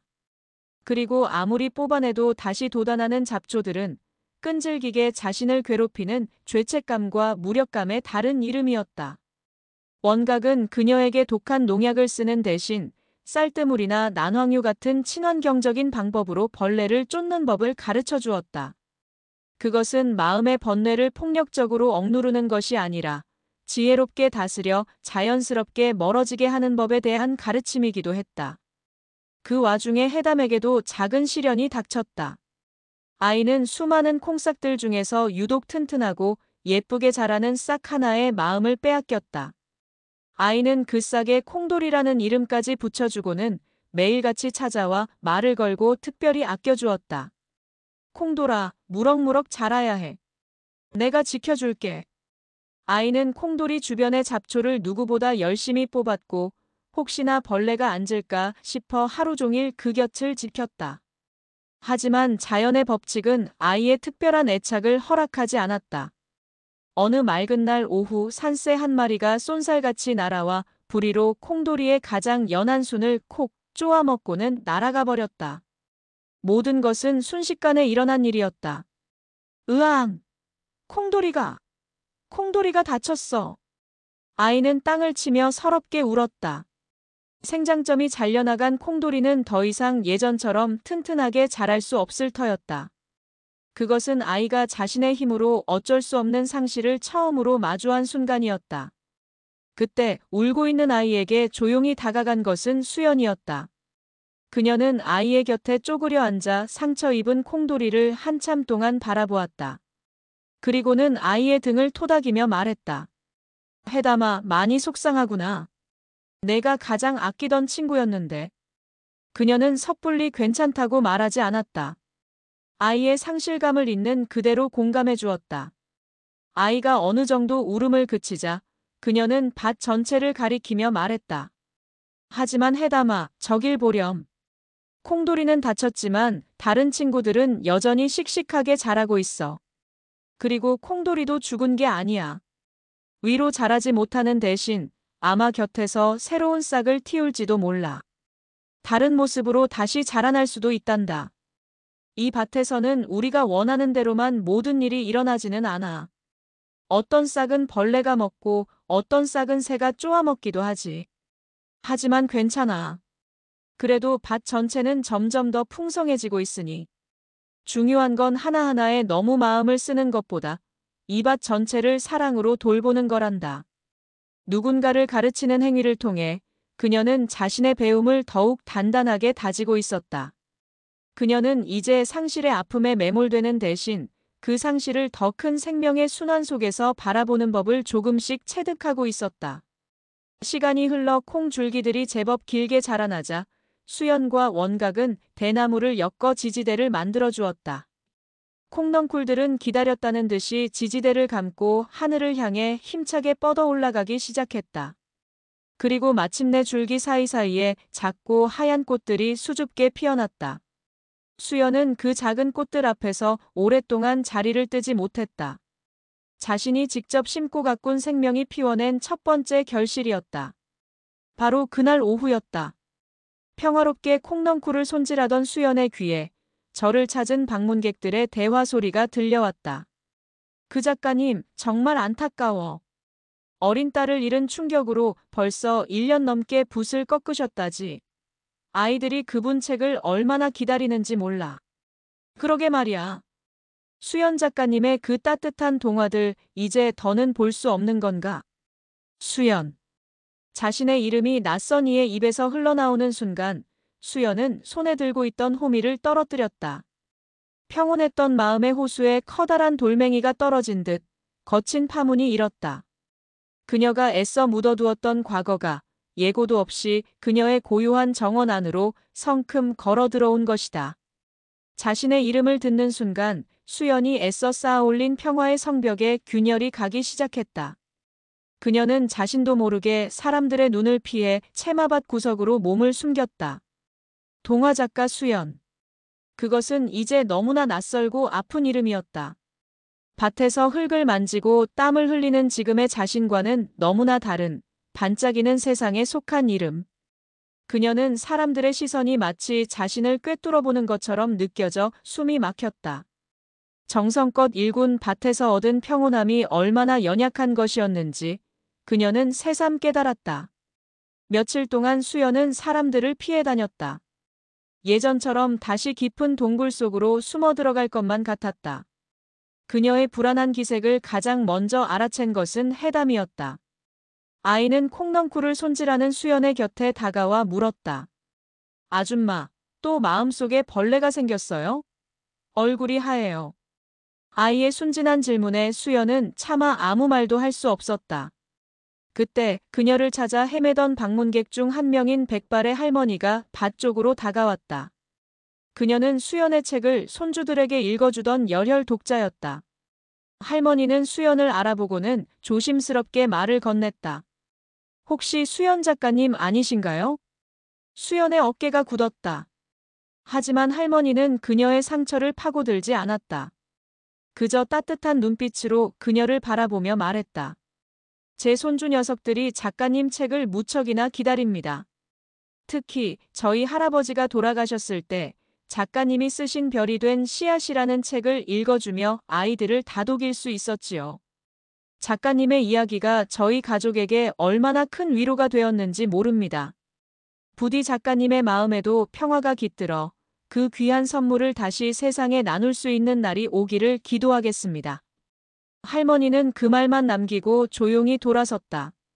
수연은 그 자리에 못 박힌 듯 서 있었다. 그녀는 잊고 있었다.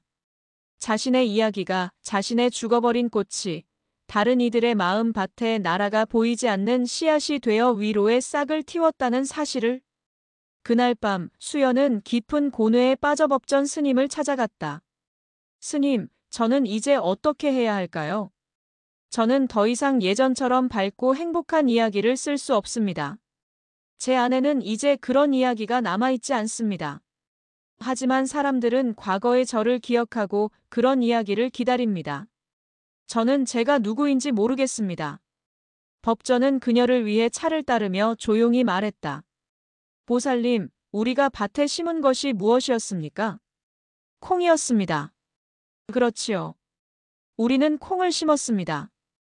이제 곧 우리는 콩깍지를 수확하게 될 것입니다.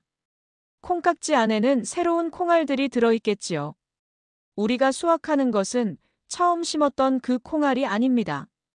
그 씨앗은 땅속에서 썩어 자신을 희생하고 줄기가 되고 잎이 되고 꽃이 되어 마침내 완전히 새로운 열매를 맺은 것입니다. 법전은 수연의 눈을 바라보았다. 예전에 보살님, 행복한 동화를 쓰던 작가 수연은 하나의 씨앗이었습니다. 그 씨앗은 이제 죽었습니다. 다시는 그 씨앗으로 돌아갈 수 없습니다. 그러니 더 이상 그 씨앗을 그리워하며 괴로워하지 마십시오. 중요한 것은 그 씨앗이 죽고 난 후 어떤 새로운 나무로 자라났으며 그 나무는 이제 어떤 열매를 맺게 되었는가를 살펴보는 것입니다. 법전의 말은 그녀의 혼란스러운 마음을 명쾌하게 정리해 주었다. 그녀는 과거의 자신을 되찾으려 할 필요가 없었다. 슬픔과 고통이라는 걸음을 먹고 자라난 지금의 자신이 맺게 될 새로운 열매를 바라보아야 했다. 그 열매는 예전처럼 마냥 달콤하고 예쁘지는 않을지도 모른다. 하지만 그 안에는 더 깊은 생명의 맛과 향기가 담겨 있을 터였다. 시간은 콩넝쿨이 지지대를 감아오르듯 조용하고 꾸준하게 흘렀다. 하얀 콩꽃이 졌던 자리에 푸른 꼬투리들이 열렸고 그 꼬투리들은 따가운 여름 햇살을 양분 삼아 하루가 다르게 통통하게 살이 올랐다. 그리고 마침내 가을바람이 산사의 숲을 금빛으로 물들이기 시작할 무렵 수확의 날이 왔다. 잘 여문 콩깍지들이 줄기마다 가득 매달려 바람이 불 때마다 달그락달그락 기분 좋은 소리를 냈다. 수연과 해담, 원각, 그리고 법전까지 네 사람은 모두 함께 밭으로 나섰다. 각자 허리에 작은 소쿠리를 하나씩 차고 잘 익어 누렇게 변한 콩줄기 앞에 섰다. 그것은 단순한 농사일의 시작이 아니었다. 하나의 생명이 싹을 틔우고 시련을 이겨내고 마침내 열매를 맺는 경이로운 여정의 마지막 장을 함께하는 거룩한 의식이었다. 자, 그럼 시작해볼까요? 원각의 말이 신호였다. 네 사람은 소쿠리를 옆에 놓고 조심스럽게 콩깍지를 따기 시작했다. 톡, 톡. 마른 깍지가 터지는 소리. 소쿠리에 콩알이 채워지는 소리가 경쾌하게 울려 퍼졌다. 그것은 슬픔의 밭이 기쁨의 밭으로 변하는 소리였다. 수연은 한 줄기 한 줄기 콩깍지를 따내며 지난 몇 달간의 시간을 되돌아보았다. 처음 이 밭에 섰을 때의 막막함, 흙을 파고 씨앗을 묻으며 품었던 신랏 같은 희망, 흙을 뚫고 올라온 작은 새싹을 보았을 때의 벅찬 감동, 밤새 내린 비에 쓰러진 줄기를 일으켜 세우며 느꼈던 안타까움, 끈질기게 돋아나는 잡초를 뽑으며 다졌던 마음, 그 모든 순간들이 콩깍지 하나하나에 담겨 있는 듯 했다. 그녀의 손길은 더 이상 서툴고 어색하지 않았다. 흙과 생명을 대하는 농부의 투박하지만 경건한 손길이었다. 해담은 어느새 수학의 달인이 되어 있었다. 작은 손으로 야무지게 콩깍지를 따서 소쿠리에 던져 넣는 솜씨가 제법이었다. 그러다가도 깍지 하나를 까서 동그란 콩알을 입에 쏙 넣어보고는 아직 딱딱해요. 라며 인상을 찌푸려 모두를 웃게 만들었다. 아이에게 밭은 여전히 즐거운 놀이터였지만 이제 그 놀이 안에는 생명에 대한 깊은 이해와 애정이 담겨 있었다. 한참 동안 콩을 따던 수연의 손길이 한 곳에서 멈췄다. 유난히 겨순이 많이 자라나 다른 줄기보다 훨씬 더 많은 콩깍지를 매달고 있는 줄기였다. 바로 산새에게 순을 쪼아먹혔던 해담의 콩돌이였다. 위로 자라는 생장점이 잘려나가자 콩돌이는 죽는 대신 옆으로, 더 옆으로 기운을 뻗어 새로운 줄기들을 키워냈고 그 결과 다른 어떤 콩나무보다도 풍성한 열매를 맺게 된 것이었다. 해담아, 이리 와보렴. 수연의 부름에 해담이 달려왔다. 그녀는 콩돌이의 후손을 가리키며 말했다. 이것 봐. 내 친구 콩돌이가 이렇게나 많은 열매를 맺었어. 아픈 상처가 오히려 더 많은 열매를 맺게 하는 힘이 되었나 봐. 해담은 눈을 동그랗게 뜨고 그 줄기를 바라보았다. 아이는 자신이 미워했던 산새 덕분에, 자신의 슬픔 덕분에 콩돌이가 이렇게 더 강해졌다는 사실을 제 눈으로 확인했다. 상처가 끝이 아니라 새로운 시작이 될 수 있다는 생명의 신비를 아이는 온몸으로 받아들이고 있었다. 그날 저녁 사찰의 저녁 공양상에는 갓 수확한 콩으로 지은 고소한 콩밥이 올라왔다. 수연은 자신이 직접 심고 가꾼 콩으로 지은 밥을 천천히 씹었다. 흙의 맛, 햇살의 맛, 바람의 맛, 그리고 자신의 땀과 눈물의 맛이 모두 느껴지는 듯 했다.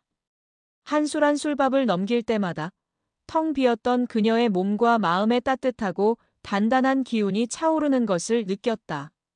그것은 단순히 배를 채우는 행위가 아니었다. 흩어졌던 자신의 조각들을 끌어모아 온전히 자신으로 받아들이는 거룩한 식사였다. 밥 한 그릇이 이토록 깊은 위로가 될 수 있다는 것을 그녀는 처음 알았다. 그날 밤 객실로 돌아온 수연은 아주 오랜만에 가방 깊숙한 곳에 넣어두었던 낡은 노트를 꺼내 들었다. 하얀 먼지가 앉은 표지를 손으로 쓸어내고 조심스럽게 첫 장을 펼쳤다. 새하얀 빈 종이가 그녀를 바라보고 있었다. 과거의 그녀에게 이 빈 종이는 무한한 상상력을 펼칠 수 있는 자유로운 공간이었지만 딸을 잃은 후에 그녀에게는 무엇으로도 채울 수 없는 공허와 절망의 상징이었다. 무엇을 써야 할지, 무엇을 쓸 수 있을지 알 수 없었다. 막막함에 펜을 들었다 놓기를 여러 번. 사람들은 예전처럼 밝고 희망찬 이야기를 기다릴 것이다. 하지만 지금의 그녀 안에 그런 이야기는 없었다. 억지로 꾸며낸 이야기는 거짓말일 뿐이었다. 그때 법전 스님의 목소리가 귓가에 맴돌았다. 중요한 것은 그 씨앗이 죽고 난 후 어떤 새로운 나무로 자라났으며 그 나무는 이제 어떤 열매를 맺게 되었는가를 살펴보는 것입니다. 그렇다. 그녀는 과거의 씨앗으로 돌아갈 필요가 없었다. 슬픔과 고통이라는 걸음을 먹고 자라난 지금의 자신이 맺게 된 새로운 열매에 대한 이야기를 써야 했다. 그 열매가 비록 예전처럼 마냥 달콤하고 예쁘지는 않더라도 그 안에는 더 깊은 생명의 맛과 향기가 담겨 있을 터였다. 그녀는 눈을 감고 자신의 마음 밭을 들여다보았다. 그곳에는 콩 한 알이 있었다. 차갑고 어두운 흙 속에 홀로 묻혀 두려움에 떨던 작은 콩 한 알. 문득 그녀는 펜을 굳게 쥐고 새하얀 종이 위에 한 문장을 적어 내려가기 시작했다. 그것은 화려한 미사여구도 교훈적인 문장도 아니었다. 그저 그녀의 모든 것이 담긴 한 문장이었다. 차가운 겨울 흙 속에 홀로 묻힌 작은 콩 한 알이 있었습니다. 이야기는 그렇게 다시 시작되고 있었다. 그녀는 글을 쓰는 행위 자체에 몰두했다. 누가 읽어줄 것이라는 기대도 예전처럼 훌륭한 작품을 만들어야 한다는 부담도 없었다. 그저 흙 속의 콩알이 그랬던 것처럼 자신의 내면에서 조용히 여물어가는 이야기를 묵묵히 길어 올릴 뿐이었다. 그 모습은 마치 수행승이 화두를 들고 깊은 선정에 든 것처럼 고요하고 평화로워 보였다. 해담은 그런 수연의 곁을 그림자처럼 맴돌았다.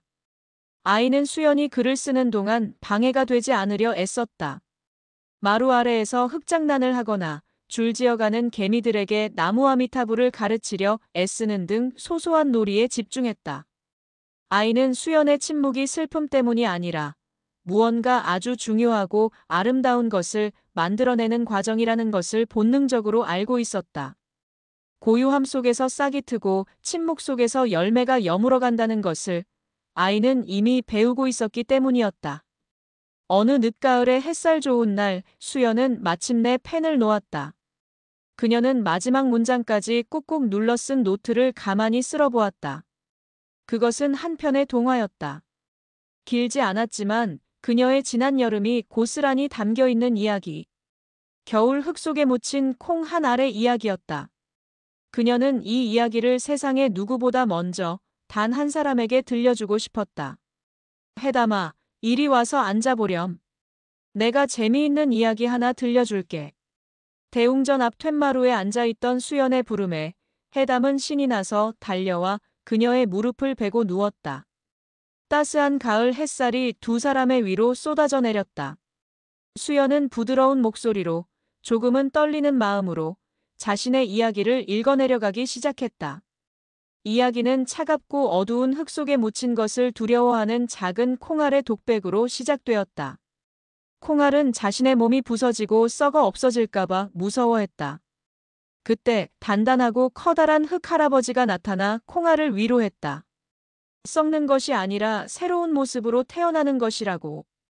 따뜻한 햇님 아주머니는 매일같이 땅 위에서 콩알을 불렀고 시원한 비 친구는 목마른 콩알에게 물을 주었다. 콩알이 마침내 용기를 내어 싹을 틔우자 장난꾸러기 지렁이 동생이 나타나 함께 놀아주었고 친절한 바람 아저씨는 콩알의 줄기가 튼튼해지도록 부드럽게 흔들어 주었다. 콩알은 때로는 자신을 갉아먹는 심술쟁이 벌레들과 싸워야 했고 모든 것을 휩쓸어 버릴 듯한 성난 소나기를 견뎌내야 했다.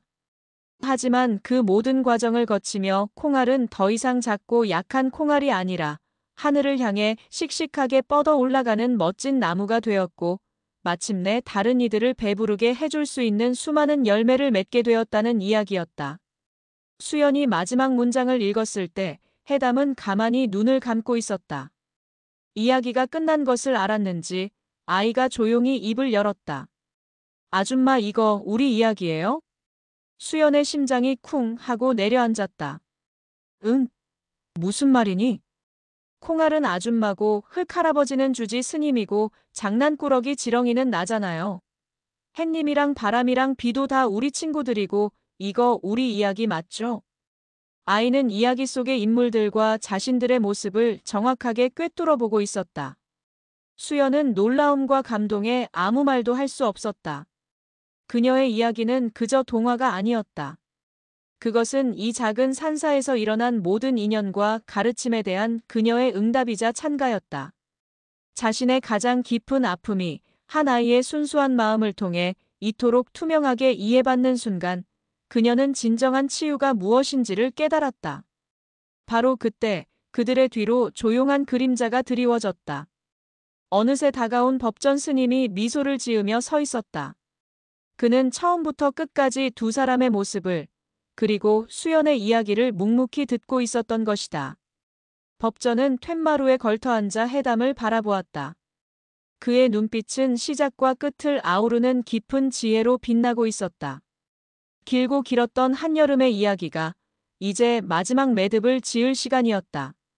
해담아, 내 스님. 법전이 나직이 불렀다. 네, 스님. 이제 너에게 다시 묻겠다. 이 모든 일을 겪고 난 지금도 여전히 부처님께서 틀렸다고 거짓말쟁이라고 생각하느냐? 모든 것의 시작이었던 질문이 다시 던져졌다. 사찰의 모두를 긴장시켰던, 그러나 이제는 아득한 예실처럼 느껴지는 질문이었다. 회담은 대답 대신 자리에서 일어나 마당을 둘러보았다. 자신이 매달렸던 거대한 석불, 죽어가던 난초 화분이 놓여있던 처마 밑, 수연과 함께 잡초를 뽑았던 채마밭, 그리고 지금 자신의 이야기를 들려준 수연의 따뜻한 얼굴. 아이의 시선이 머무는 곳마다 지난 여름의 기억들이 파노라마처럼 스쳐 지나갔다.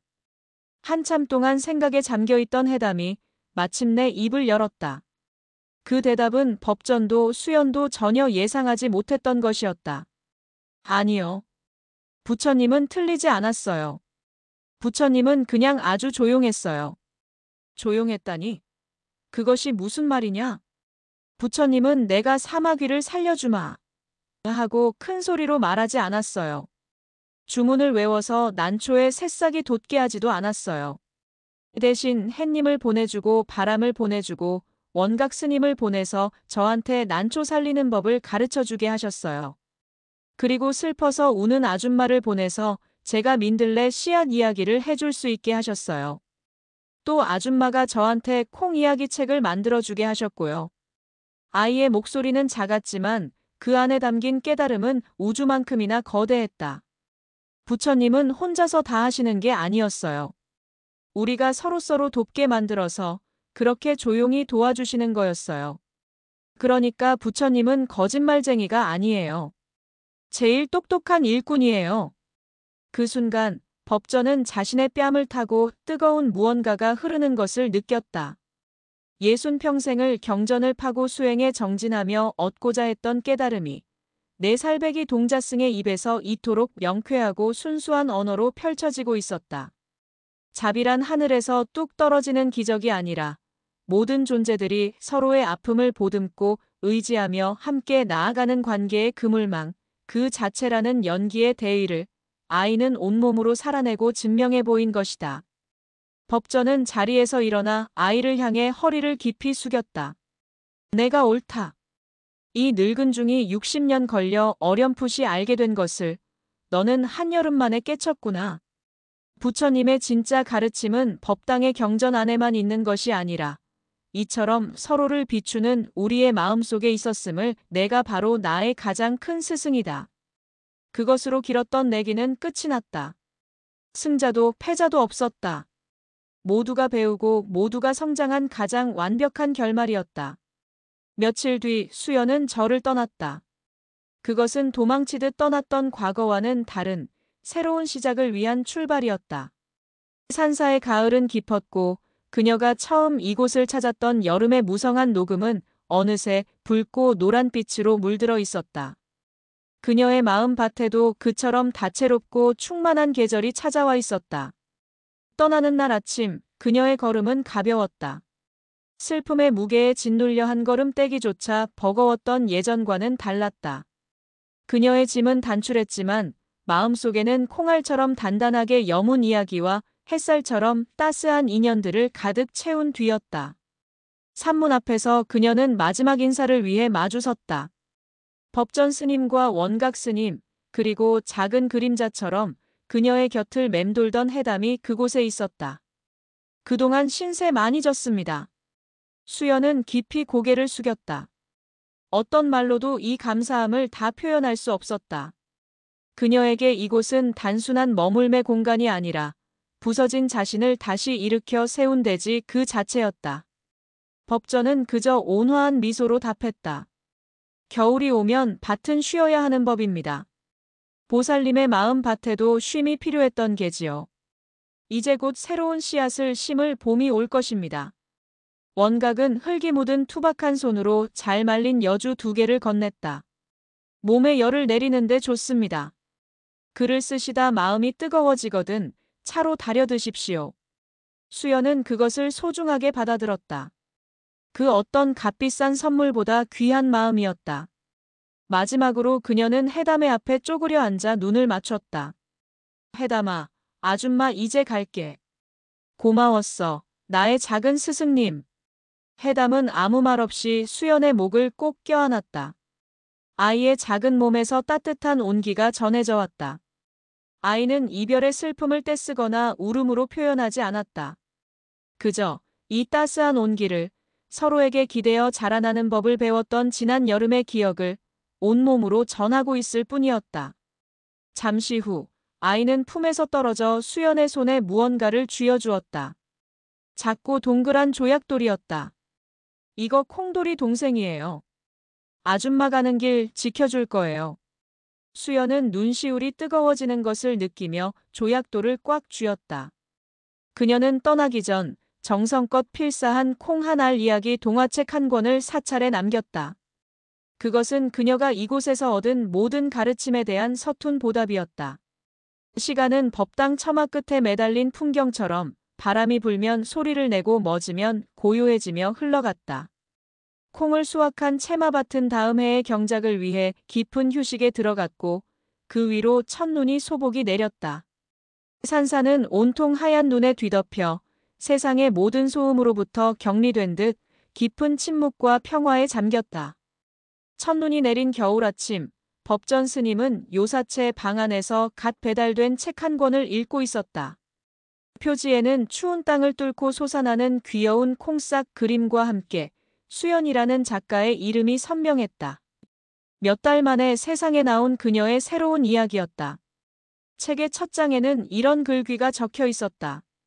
나의 작은 스승이와 나의 가장 큰 밭이었던 산사의 모든 인연에 이 책을 바칩니다. 법전은 책을 가만히 가슴에 품고 창밖을 내다보았다. 마당에서는 해담이 자신의 키만한 빗자루를 들고 열심히 눈을 쓸고 있었다. 뽀드득 뽀드득. 빗자루가 눈을 밀어내는 소리만이 고요한 아침의 정적을 기분 좋게 깨뜨렸다. 그러다 아이는 하던 일을 멈췄다. 하늘에서 떨어지는 눈송이 하나가 빗자루 끝에 사뿐히 내려앉은 것이었다. 해담은 숨을 죽이고 그 작고 완벽한 육각형의 결정체가 스르르 녹아 투명한 물방울로 변하는 찰나의 순간을 너클 이른 채 바라보고 있었다. 죽은 사마귀 앞에서 분노하고 살아난 난초 앞에서 환호하던 아이는 이제 없었다. 아이는 그저 생명이 태어나고 쓰러지는 그 숭고한 춤사위를 온전한 경이로움으로 받아들이고 있었다. 법전은 마당 한가운데의 석불을 바라보았다. 하얀 눈을 맞고 있는 부처의 얼굴에 언젠가부터 깃들어 있던 잔잔한 미소가 오늘따라 유난히 깊어 보였다. 스님은 다시 해담을 바라보았다. 그리고 자신도 모르게 부처님과 똑같은 미소를 얼굴에 머금었다. 가르침은 끝이 없었다. 그것은 경전 속에만 박제된 지식이 아니었다. 마당에 소복이 쌓이는 눈처럼, 대웅전의 맑은 풍경 소리처럼, 그리고 저 작은 아이의 따뜻한 숨결처럼 산사의 모든 곳에 우리가 살아 숨쉬는 모든 순간에 가득 차 있었다. 한여름에 뜨거웠던 내기는 끝이 났지만 이야기는 끝나지 않았다. 차가운 겨울밭이 봄을 기다리듯 세상의 모든 씨앗들은 저마다의 이야기를 품고 가장 깊은 어둠 속에서 조용히 싹을 틔울 준비를 하고 있었다. 그리고 그 모든 작고 위대한 생명들의 곁에는 언제나처럼 가장 똑똑한 일꾼이 조용히 함께하고 있을 터였다.